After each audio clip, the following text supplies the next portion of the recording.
Hello and welcome to the Orchard Cast. I'm your host, Jeremy Appel, coming to you from a slice of Treaty 6 territory that you may know as Edmonton. It's been a while. I've got a new mic, as you can see, and hopefully hear if you're just listening. And I wanted to take this opportunity to introduce a new segment I hope to do at least periodically. I'm calling it Headlines. And I'll be guiding you through several of the day's top news stories. Lots of podcasts have daily news segments like Sandy and Nora and a lot of the mainstream news outlets. So I'm going to try my own, though it probably, and in fact, almost certainly won't be every day, but I'll be doing it when I have the opportunity to. I'll be looking at local, national, and global news stories to keep you up to date with the news that I'm following. So let's get started. Here are your headlines for Wednesday, August 13th, 2025. CUPE, which represents 10,000 flight attendants who work for Air Canada, delivered a 72-hour strike notice to the employer this morning. This means that the union can go on strike as soon as Saturday. But Air Canada has already issued a lockout notice to employees, which will be in effect at 1:30 a.m. on Saturday if there's no agreement by then. In preparation for the lockout, Air Canada will begin canceling flights tomorrow, offering passengers a full refund. CUPE spokesperson Hugh Pulio told the Globe and Mail that the union submitted its most recent offer to Air Canada on Tuesday evening, but never heard back from the employer. Air Canada is offering its flight attendants a cumulative 17% wage increase over the next 4 years. The union counters that this is nowhere near matching the compounded inflation of 28% since 2015.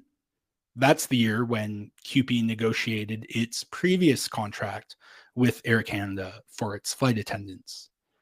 Another major issue is that Air Canada only pays flight attendants an hourly wage for the time that they're in the air. The union says the workers should also be paid for the work they do before and after a plane takes off. The employer has begun paying flight attendants for some of the work they do when the plane is on the ground, but at only half of regular pay.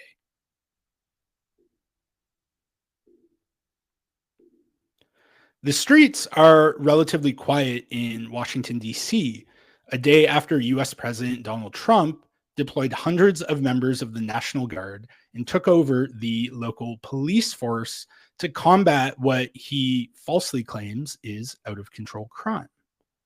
According to figures from his own Department of Justice, last year violent crime in the national capital was the lowest it's been in 30 years. Under the 1970s legislation that established the District of Columbia as a local government and not just an extension of the federal government, the president has the ability to take over its local police force for 30 days in the event of an emergency. Trump is the first president to actually use this power. It's unclear what the National Guard will actually be doing on the streets of Washington that's different from what local police have already been doing. The American Civil Liberties Union pointed towards the National Guard's deployment to DC in the midst of nationwide protests against the police killing of George Floyd in Minneapolis in 2020 as a hint of what might come next. This deployment included police using pepper spray to clear protesters out of Lafayette Square so the president could have a photo op, and the National Guard flying a helicopter at a low level to disperse protesters elsewhere. Monica Hopkins, the head of the ACLU's DC branch, says it's clear from this experience how federal control of the police opens the door to abuse, intimidation, and civil rights violations.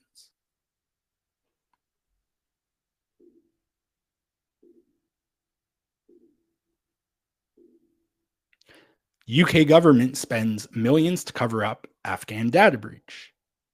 The British government spent $4.4 million on a secret legal order to prevent journalists from reporting on a 2022 data breach that put thousands of Afghans in danger. This is according to reporting in the New York Times. As a direct result of the breach, the British government spent an additional 750 million on a secret program to relocate 4,500 Afghans to the UK. Starting in August 2023, when journalists began asking about the breach, the Conservative government went to England's High Court to obtain what's called a super injunction against anyone disclosing the leak, including those whose lives were at risk from the Taliban as a result.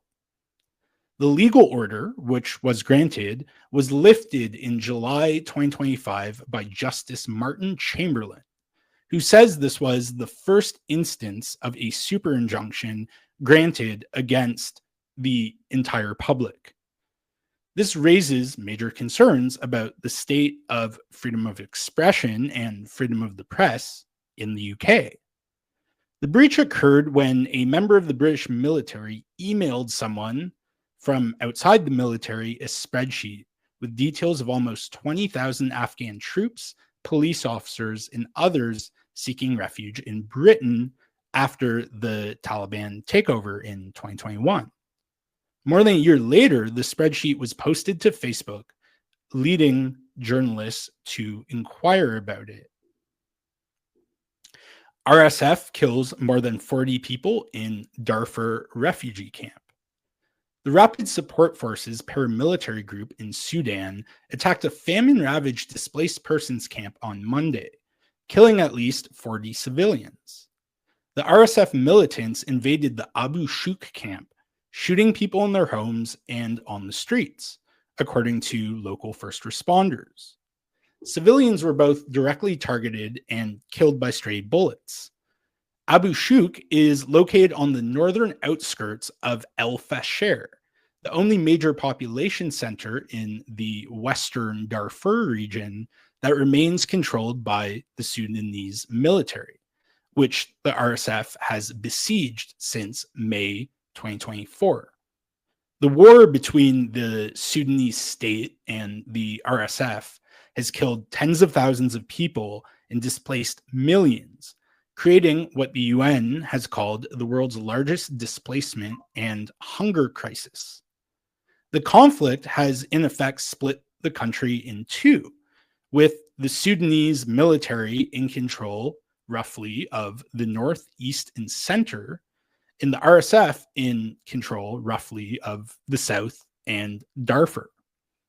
In North Kordofan state, in the central region, the RSF has displaced 3,000 families from 66 villages since the beginning of this month, according to the Sudan Doctors Network.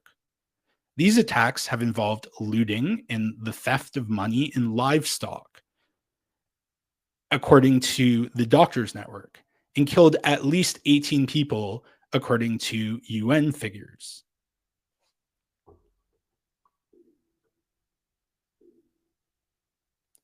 That's it for your August 13th, 2025 headlines. If you have any feedback on this brand new segment, please don't hesitate to reach out. Catch you next time.